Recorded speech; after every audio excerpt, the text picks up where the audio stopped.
বেনাপোল স্থলবন্দর দিয়ে গত 2 দিনে 99 মেট্রিক টন ইলিশ রফতানি হয়েছে ভারতে।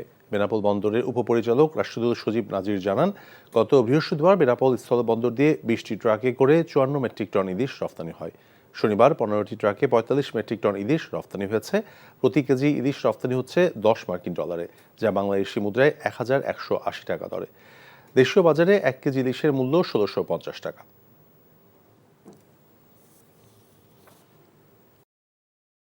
এখন আমার খুব ক্ষুধা লাগছে, আমি খাবো।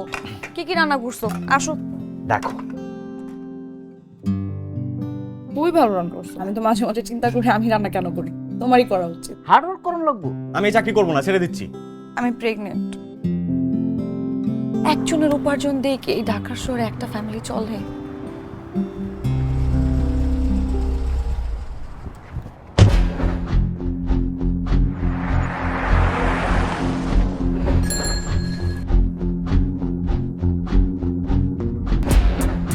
মাহির, তুমি এখানে?